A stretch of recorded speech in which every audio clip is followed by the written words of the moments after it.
Welcome back to clean news Rajasthan. चलिए देखते हैं राजस्थान की 15 फटाफट बड़ी खबरों को।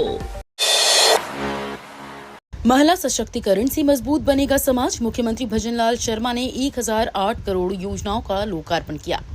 भजनलाल शर्मा ने अंतर्राष्ट्रीय महिला दिवस के अवसर पर हनुमानगढ़ जंक्शन में आयोजित राज्य स्तरीय कार्यक्रम में 1008 करोड़ रुपए की विभिन्न विकास योजनाओं का लोकार्पण और शिलान्यास किया। इस दौरान 9.61 करोड़ रुपए की डीबीटी राशि लाभार्थियों के खातों में ट्रांसफर की गई। कार्यक्रम में उप मुख्यमंत्री दिया कुमारी भी मौजूद रहीं। मुख्यमंत्री ने कहा कि महिलाओं के सशक्त होने से ही समाज मजबूत बनता है, इसलिए सरकार महिला कल्याण और विकास के लिए लगातार काम कर रही है। पिलानी में पारा 40.2 डिग्री पहुंचा। राजस्थान में गर्मी का असर तेज। राजस्थान में गर्मी का असर तेजी से बढ़ने लगा है। पिलानी में अधिकतम तापमान 40.2 डिग्री सेल्सियस दर्ज किया गया, जो प्रदेश में सबसे अधिक रहा। इसके बाद बाड़मेर में तापमान 40 डिग्री सेल्सियस के आसपास रहा। भारत मौसम विज्ञान विभाग के अनुसार आने वाले दिनों में तापमान में और बढ़ोतरी हो सकती है। मौसम विभाग ने लोगों को तेज धूप और गर्मी से बचाव के लिए सतर्क रहने की सलाह दी है। राजस्थान में एविएशन क्रांति, 4 शहरों को मिलेंगे नए ग्रीनफील्ड एयरपोर्ट।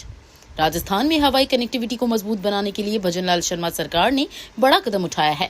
केंद्र सरकार के साथ हुई उच्च स्तरीय बैठक के बाद प्रदेश में 4 नए ग्रीनफील्ड एयरपोर्ट विकसित करने की योजना सामने आई है। इन नए हवाई अड्डों से क्षेत्रीय कनेक्टिविटी बेहतर होगी और पर्यटन, व्यापार व निवेश को बढ़ावा मिलेगा। सरकार का लक्ष्य राज्य में एयर ट्रैवल को तेज और सुलभ बनाते हुए विकास को नई गति देना है। जैसलमेर बॉर्डर पर बीएसएफ डीजी का दौरा, अग्रिम चौकियों का किया निरीक्षण।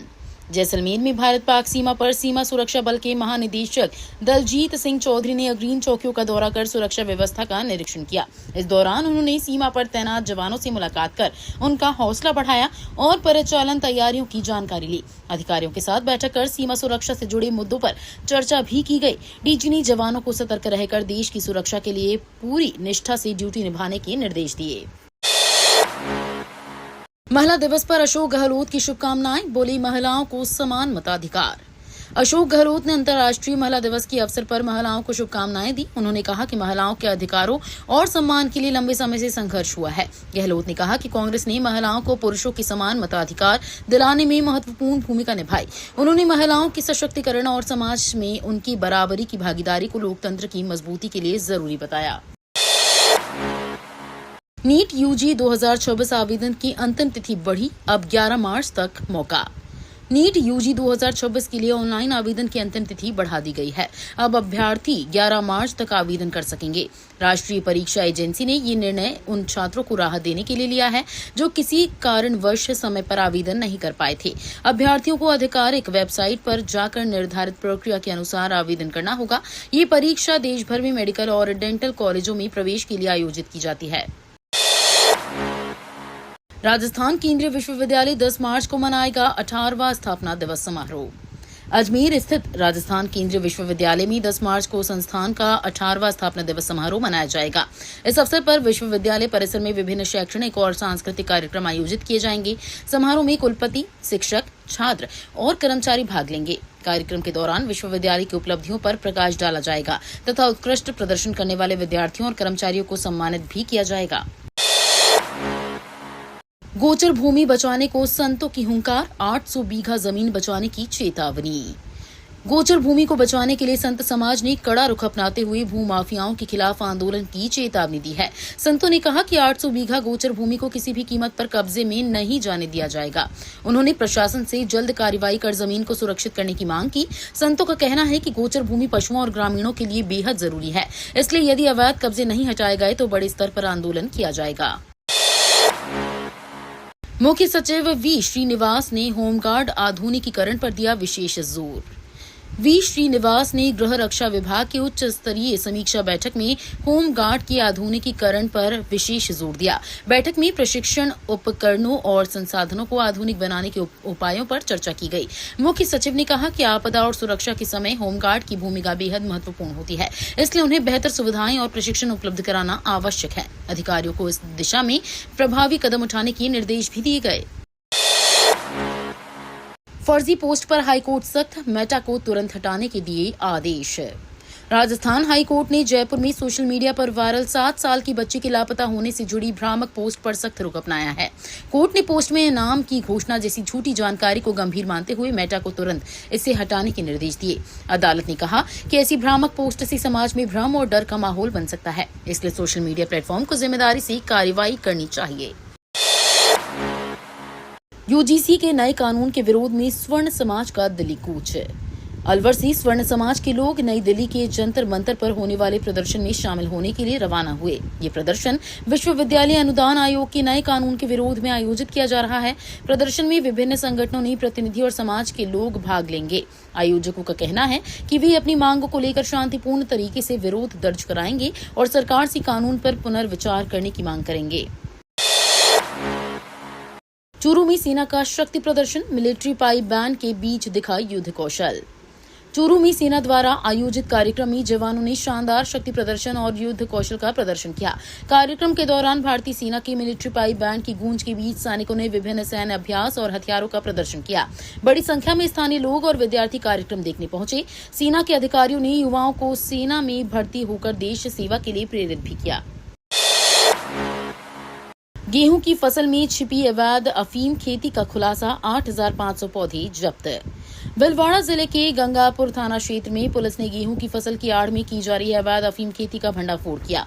कार्रवाई माधव उपाध्याय, प्रोबेशनर IPS और सदर DYSP के नेतृत्व में की गई। दबिश के दौरान खेत से करीब 8,500 अफीम के पौधे बरामद हुए, जिनका वजन 125 किलो 96 ग्राम पाया गया। पुलिस ने खेत मालिक के खिलाफ NDPS एक्ट के तहत मामला दर्ज किया है। कार्रवाई की सूचना मिलते ही आरोपी फरार हो गया, जिसकी तलाश जारी है। 12 की बेटी ऋषना शर्मा बनी जिले की पहली IAF फ्लाइंग ऑफिसर। 12 जिले की बेटी ऋषना शर्मा ने इतिहास रचते हुए भारतीय वायुसेना में जिले की पहली फ्लाइंग ऑफिसर बनने का गौरव हासिल किया है। उनकी इस उपलब्धि से परिवार और पूरे जिले में खुशी का माहौल है। बचपन से ही देश सेवा का सपना देखने वाली ऋषना ने कड़ी मेहनत और लगन से ये मुकाम हासिल किया। उनकी सफलता को क्षेत्र की बेटियों के लिए प्रेरणा बताया जा रहा है। जहरीले पानी से 70 से ज्यादा भेड़ बकरियों की मौत, 100 से अधिक पशु बीमार। बालोतरा क्षेत्र में जहरीला पानी पीने से 70 से अधिक भेड़ बकरियों की मौत हो गई, जबकि 100 से ज्यादा पशु बीमार बताए जा रहे हैं। घटना के बाद पशुपालकों में चिंता का माहौल है। सूचना मिलने पर पशुपालन विभाग की टीम मौके पर पहुंची और बीमार पशुओं का उपचार शुरू किया। प्रारंभिक जानकारी के अनुसार पानी में किसी जहरीले तत्व के मिलने की आशंका जताई जा रही है। प्रशासन ने मामले की जाँच शुरू कर दी है। पुष्कर में श्रद्ध गायत्री पुरस्चरण महायज्ञ शुरू, भव्य कलश और शोभा यात्रा निकली। पुष्कर में श्रद्ध गायत्री पुरस्चरण महायज्ञ का भव्य शुभारंभ हुआ। पहले दिन श्रद्धालुओं द्वारा कलश यात्रा और शोभा यात्रा निकाली गई, जिसमें बड़ी संख्या में महिला पुरुष शामिल हुए। धार्मिक मंत्रोच्चार और भजन कीर्तन के साथ पूरे शहर में भक्तिमय माहौल देखने को मिला। आयोजन से जुड़े संतों ने बताया कि महायज्ञ के माध्यम से समाज में आध्यात्मिक जागरूकता और सकारात्मक ऊर्जा का संदेश दिया जाएगा। ईरान इजरायल युद्ध का असर, शिपमेंट किराया 50% और इंश्योरेंस 10% बढ़ा। अलवर के उद्योगों पर ईरान और इजरायल के बीच जारी युद्ध का असर दिखने लगा है। अंतर्राष्ट्रीय शिपमेंट का किराया करीब 50% और इंश्योरेंस की दरें लगभग 10% तक बढ़ गई हैं। उद्योगपतियों के अनुसार अमेरिका और यूरोप से मिलने वाले कई ऑर्डर फिलहाल रुक गए हैं। कुछ कंपनियों ने तैयार माल भेजने से भी मना कर दिया है, जिससे स्थानीय उद्योगों में चिंता बढ़ गई है। रमजान का आधा महीना बीता, देर रात तक बाजारों में बढ़ी ईद खरीदारी। रमजान का आधा महीना बीतने के साथ ही बाजारों में ईद की खरीदारी तेज हो गई है। शहर के प्रमुख बाजार देर रात तक गुलजार नजर आ रहे हैं, जहां लोग कपड़े, जूते, सजावटी सामान और मिठाइयों की खरीदारी कर रहे हैं। दुकानदारों के अनुसार रमजान के आखिरी दिनों में भीड़ और बढ़ने की उम्मीद है। बाजारों की रौनक से व्यापारियों में उत्साह देखा जा रहा है और हर तरफ त्योहार की तैयारियां दिखाई दे रही हैं। जिन मणिप्रभ सुरेश्वर जी राष्ट्र रत्न से सम्मानित, महेंद्र सागर जी बने आचार्य। जैन संत जिन मणिप्रभ सूरीश्वर जी को उनके आध्यात्मिक और सामाजिक योगदान के लिए राष्ट्र रत्न सम्मान से सम्मानित किया गया। इस अवसर पर महेंद्र सागर जी को आचार्य पद पर प्रतिष्ठित किया गया। समारोह में उनके संत, श्रद्धालु और समाज के गणमान्य लोग उपस्थित रहे। हरिभाऊ बागड़े ने इस अवसर पर शुभकामनाएं देते हुए कहा कि संतों का मार्गदर्शन समाज को नैतिकता और सद्भाव की दिशा में आगे बढ़ाता है। IMSOS 2026 BMCon कॉन्फ्रेंस में बोन ट्यूमर सर्जरी पर विशेषज्ञों की चर्चा।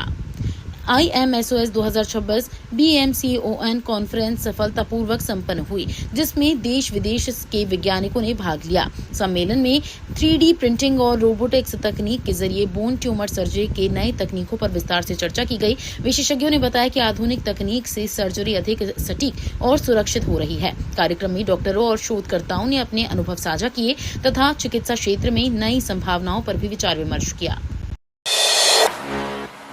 टहला में मंत्री जवाहर सिंह बेढ़म ने 2 महान हस्तियों की प्रतिमा अनावरण। टहला में आयोजित कार्यक्रम में गृह राज्य मंत्री जवाहर सिंह बेढ़म ने स्वर्गीय हेम सिंह भड़ाना और कर्नल किरोड़ी सिंह बैंसला की प्रतिमाओं का अनावरण किया। इस अवसर पर बड़ी संख्या में स्थानीय लोग और जनप्रतिनिधि मौजूद रहे। कार्यक्रम में वक्ताओं ने दोनों महान हस्तियों की सामाजिक योगदान और संघर्षों को याद किया। मंत्री ने कहा कि ऐसे व्यक्तित्व समाज को प्रेरणा देने का कार्य करते हैं। अलवर में अस्मिता खेलो इंडिया महिला एथलेटिक्स लीग का हुआ शुभारंभ। अंतर्राष्ट्रीय महिला दिवस के अवसर पर अलवर स्थित गौरी देवी राजकीय महाविद्यालय में अस्मिता खेलो इंडिया महिला एथलेटिक्स लीग का शुभारंभ किया गया। कार्यक्रम में संजय शर्मा ने खिलाड़ियों को सम्मानित कर उनका उत्साहवर्धन किया। इस अवसर पर बड़ी संख्या में छात्राएं और खिलाड़ी मौजूद रहे। वक्ताओं ने कहा कि खेलों के माध्यम से महिलाएं आत्मविश्वास और सशक्तिकरण की दिशा में आगे बढ़ रही हैं। कार्यक्रम में खेल प्रतिभाओं को प्रोत्साहित करने पर विशेष जोर दिया गया। टोंक में पथराव के बाद पुलिस अलर्ट, ड्रोन से होगी इलाके की सर्चिंग। टोंक के पुरानी टोंक इलाके में 2 समुदायों के बीच कहासुनी के बाद हुए पथराव की घटना के बाद पुलिस पूरी तरह अलर्ट मोड पर है। हालात पर नजर रखने के लिए पुलिस ने रविवार को ड्रोन के जरिए क्षेत्र की सर्चिंग की। प्रशासन ने लोगों को छतों पर रखे पत्थर तुरंत हटाने के निर्देश दिए हैं। इलाके में अतिरिक्त पुलिस बल तैनात किया गया है और शांति बनाए रखने की अपील की गई है। रणथंभौर में बाघिन T94 मृत मिली, लंग्स फेलियर को बताया गया मौत का कारण। बाघ अभ्यारण्य रणथंभौर राष्ट्रीय उद्यान में बाघिन T94 मृत अवस्था में मिलने से वन विभाग में हलचल मच गई है। पशु चिकित्सकों की जांच में प्रारंभिक तौर पर लंग्स फेलियर को मौत की वजह बताया गया है। वन विभाग की टीम ने मौके पर पहुंचकर पोस्टमार्टम कराया और सैंपल जांच के लिए भेजे हैं। अधिकारियों के अनुसार बाघिन की लगातार निगरानी की जा रही थी। विभाग ने कहा कि रिपोर्ट आने के बाद ही मौत के अन्य संभावित कारणों पर अंतिम स्थिति स्पष्ट होगी। जोधपुर के सरकारी स्कूल में नवाचार की उड़ान, बच्चे बन रहे छोटे वैज्ञानिक। जोधपुर के राजकीय अंग्रेजी माध्यम विद्यालय चैनपुरा में शिक्षा के क्षेत्र में नवाचार की गई मिसाल देखने को मिल रही है।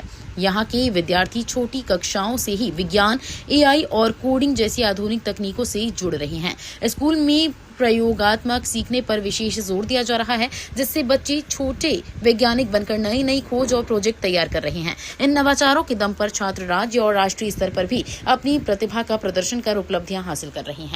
ये तो थी राजस्थान की बड़ी खबरें। रोजाना सबसे पहले अपडेट पाने के लिए क्लीन न्यूज राजस्थान को अभी सब्सक्राइब करें।